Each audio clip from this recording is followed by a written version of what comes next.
सुप्रभात, नमस्कार। मैं सुधा सक्सेना। किसी भी समस्या को दूर करने के लिए सदैव आशा और उम्मीद बनाए रखनी चाहिए। आशा और उम्मीद बनाने के साथ कार्यों की योजना भी हमें बनाते रहना चाहिए। योजनाबद्ध कार्य ही हमें सफलता दिला सकते हैं। यदि उसकी योजना में जरा भी चूक हो जाती है तो कार्य की असफलता पे संदेह हो जाता है। आइए आज योजनाबद्ध कार्य पर ही कुछ चर्चा करते हैं। किसी भी कार्य के लिए सबसे पहले उसकी रूपरेखा बनाई जाती है। उसमें कार्य की प्रकृति, उसमें लगने वाले समय, धन और सामर्थ्य का आकलन शामिल होता है। इससे कार्य में सफलता की सुनिश्चितता बढ़ जाती है। प्रायः लोग कोई कार्य बिना किसी ठोस योजना के शुरू कर देते हैं और असफल होने पर निराश तो होते हैं, साथ ही भाग्य और भगवान को दोष देते हैं। जबकि शास्त्रों में कहा गया है कि प्रयास करने से भी कोई कार्य पूर्ण नहीं हो पाता या सफलता नहीं मिलती, तो कहीं ना कहीं स्वयं का दोष है। उसको बिना विचारे जो करे सो पाछे पछताए भी कहा जाता है। योजनाबद्ध कार्य का उदाहरण भगवान श्री राम द्वारा कदम कदम पर प्रस्तुत किया गया। लंका पर आक्रमण से पहले वहाँ की सारी स्थिति का अध्ययन करने के लिए वह हनुमान जी को लंका भेजते हैं।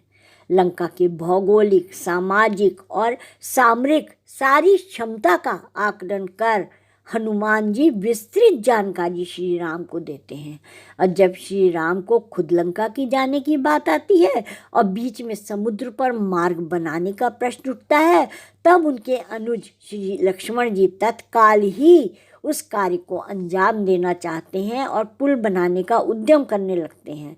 लेकिन श्री राम ने उन्हें किसी तरह की जल्दबाजी से रोक दिया। रामचरितमानस में उल्लेख है कि स्वयं श्री राम समुद्र तट पर 3 दिन बैठे। इन 3 दिनों में श्री राम का समुद्र पर पुल बनाने की कार्य योजना को अंजाम देना ही था। किसी कार्य को शुरू करने में जब व्यक्ति एकाग्र मन से किसी कार्य का चिंतन करता है तो चिंतन में ही अनेक रास्ते निकल आते हैं। जितने भी वैज्ञानिक आविष्कार हुए, सब में वैज्ञानिकों ने पहले गहरा चिंतन किया।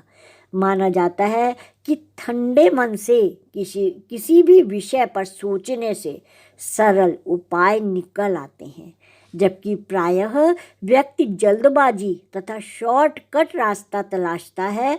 तो होना तो यह चाहिए कि हर दिन सोकर उठने के बाद जिस भी क्षेत्र में जो लगा है वह अपने उस दिन के कार्य की सुविचारित योजना बनाए और उसके अनुसार कार्य करे। तो ऐसा तभी अगर वो ऐसा करता है तो उसे सफलता मिलेगी। और ऐसा हो ही नहीं सकता कि विचारपूर्ण ढंग से कार्य करने से सफलता ना मिले। हो सकता है कि किन्हीं कारणों से कभी कुछ कम सफलता मिले। थोड़ी भी सफलता मिलने से उत्साह बढ़ता है और बार बार उत्साहपूर्वक प्रयत्न करने से कार्य पूर्ण ही होता है। और ये भी सत्य है कि बार बार प्रयास करने से कार्य में सुधार आता है, वह बेहतर होता जाता है। और इसीलिए कहा जाता है कि धीरे धीरे एक एक सीढ़ी चढ़ते हुए हम ऊंचाइयों पर पहुंचते हैं। तो आज इतना ही। सदैव याद रखिए कि जीवन में प्रत्येक कार्य चिंतन करके विवेकपूर्ण ढंग से, योजनाबद्ध ढंग से उसे करिए। तो आज इतना ही। आप सब ने मेरे चैनल को लाइक और सब्सक्राइब किया, उसके लिए अतिशय धन्यवाद।